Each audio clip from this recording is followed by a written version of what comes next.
Assalamualaikum warahmatullahi wabarakatuh. Perkenalkan, nama saya Iyer Wahyudi. Hai, aku Mutia Astar. Hai, nama saya Adita Puja Lestari Putri Ahmad. Nama saya Grace Masih Handana. Assalamualaikum warahmatullahi wabarakatuh. Perkenalkan, nama saya Muhammad Diki Purwanto. Assalamualaikum warahmatullahi wabarakatuh. Perkenalkan, nama saya Windy.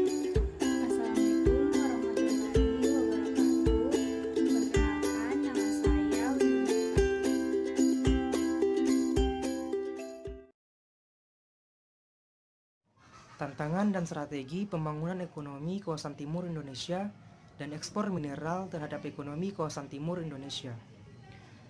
Cakupan daerah pembangunan ekonomi kawasan timur Indonesia mencakup beberapa wilayah, yaitu Kalimantan, Sulawesi, Papua yaitu Maluku dan Papua, serta Bali dan Nusa Tenggara.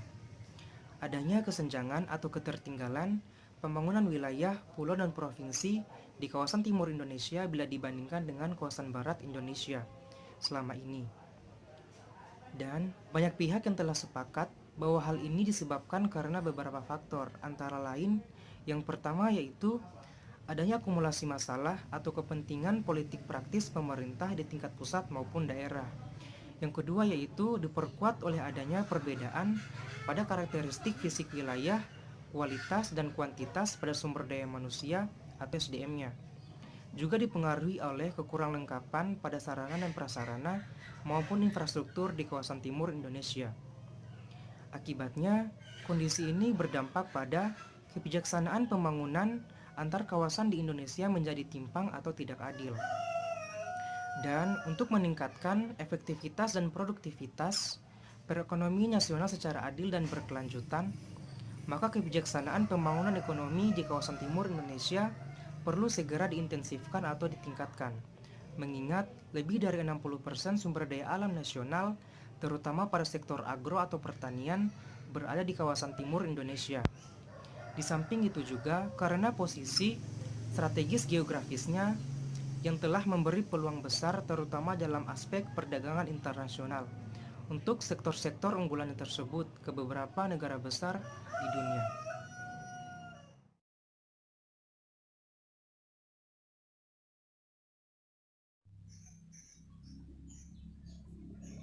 Dengan melihat keterbatasan dan peluang tersebut, maka pertanyaan selanjutnya adalah, ke depan bagaimana seharusnya kawasan timur Indonesia dibangun? Apabila dengan melihat keadaan seperti sekarang, ada beberapa tantangan yang menjadi problema dalam pembangunan ekonomi di kawasan timur Indonesia, yaitu yang pertama, salah satu tantangan yang paling nyata adalah masih kurang baiknya manajemen pembangunan pemerintah nasional yang diterapkan. Karena tampaknya masih bersifat parsial dan belum dikoordinasi dengan baik dengan kegiatan pembangunan di kawasan timur Indonesia oleh suatu lembaga pengelola, khususnya yang mempunyai wewenang dan tanggung jawab secara penuh. Akibatnya, proses pembangunan di kawasan timur Indonesia masih tertinggal. Yang kedua yakni lebih banyaknya kegiatan investasi pemerintah nasional di sektor prasarana yang selama ini lebih banyak ditujukan kepada kawasan barat Indonesia. Karena mempertimbangkan besarnya jumlah penduduk maupun karena pertimbangan kemudahan pelaksanaan dan pengawasan kegiatan. Yang ketiga yakni berlangsungnya era regionalisasi dan globalisasi ekonomi, di mana dapat menguntungkan tapi juga dapat merugikan.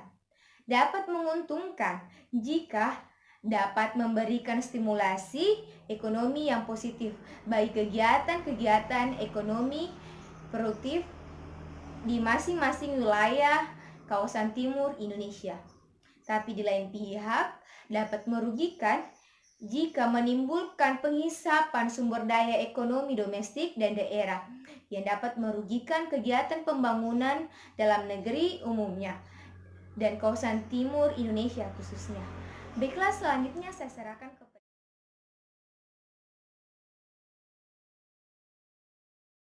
Untuk mengatasi berbagai tantangan tersebut, maka perlu menemukan ide atau konsep tentang mekanisme untuk mengatasi berbagai tantangan yang ada. Jika tidak menginginkan model pembangunan ekonomi di KTI seperti apa yang ada selama ini, yakni pembangunan ekonomi yang semu dengan ciri pertumbuhan ekonomi yang rendah dan timpang. 1.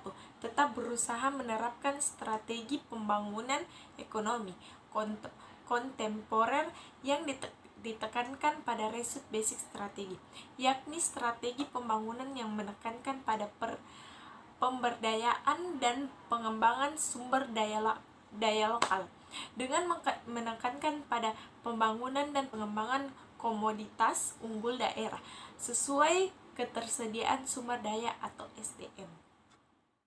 2. Pemerintah sosial atau daerah harus berinisiatif mengembangkan perilaku kewirausahaan bagi pengusaha agar dapat mandiri, dengan cara tidak menumbuh suburkan praktek bisnis yang mengandalkan proyek-proyek pemerintah. 3.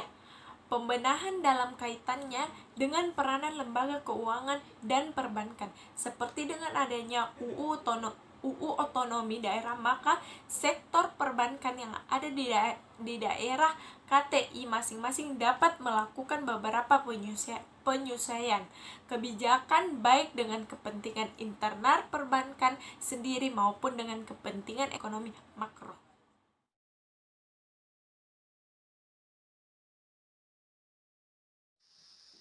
Sumber daya alam memiliki peran yang sangat penting dalam pembangunan ekonomi di suatu daerah, termasuk di kawasan timur Indonesia. Seperti yang kita ketahui bahwa kawasan timur Indonesia yang meliputi Pulau Kalimantan, Sulawesi, Nusa Tenggara, Maluku, dan Papua memiliki kekayaan alam yang melimpah.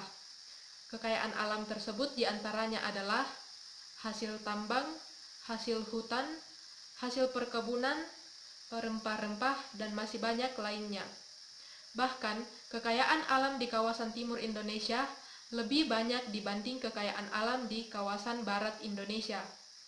Kekayaan alam tersebut dapat memberikan dukungan bagi pertumbuhan ekonomi apabila dikelola dengan baik oleh sumber daya manusia. Sumber daya manusia diantaranya adalah pemerintah, kelompok pengusaha, dan lembaga sektor perbankan. Nah, masing-masing dari sumber daya manusia ini memiliki fungsi tersendiri. Yang pertama yaitu pemerintah. Pemerintah bertanggung jawab untuk menciptakan iklim berusaha yang baik, profesional, dan etis. Kemudian yang kedua yaitu kelompok pengusaha.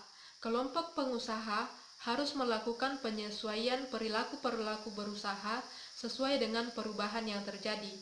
Dan yang ketiga yaitu lembaga sektor perbankan. Dalam melakukan kegiatannya atau usahanya, lembaga sektor perbankan tidak boleh hanya berdasarkan pada motivasi untuk mendapatkan keuntungan, tetapi juga harus mempertimbangkan perilakunya demi kemajuan ekonomi daerah khususnya di kawasan timur Indonesia.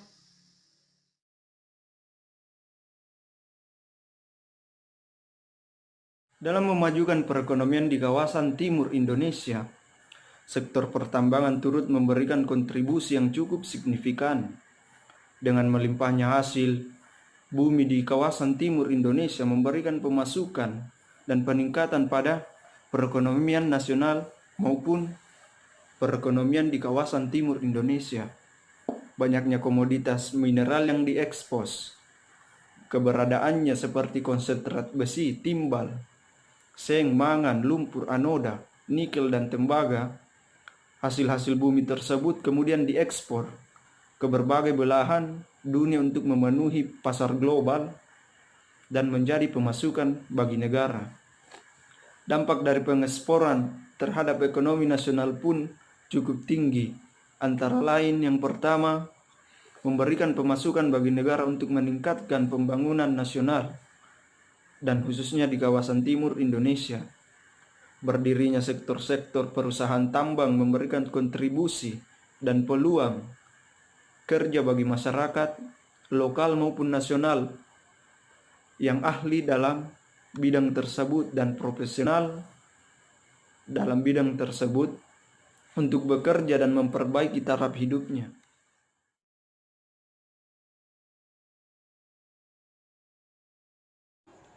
Ekspor di kawasan Indonesia Timur atau KTI masih memiliki tantangan yang cukup besar. Kondisi ini dikarenakan masih bergantung kepada komoditas atau sumber daya alam yang rentan terhadap perubahan harga pasar global. Pada tahun 2018, Jenderal Bea dan Cukai atau DGBC memberikan kebijakan melalui fasilitas kepabeaan yang memberikan insentif fiskal kepada perusahaan berorientasi ekspor berupa pembebasan bea masuk. Dan PDRI atau Pemerintah Darurat Republik Indonesia dan lembaga-lembaga pembiayaan ekspor Indonesia atau LPEI terus mengupayakan untuk mendukung sektor-sektor yang mendorong nilai tambah dan daya saing eksportir khususnya di KTI. Satu manifestanya yaitu dilakukan dengan mendorong daya saing ekspor kawasan Indonesia Timur atau KTI melalui fasilitas seperti pembiayaan, kemudahan perizinan, informasi pasar, dan fasilitas kepabeaan. Dengan itu diharapkan bisa mengatasi hambatan atau kendala atau dinamika para pelaku usaha ekspor di KTI, utamanya hambatan mengenai ekspor.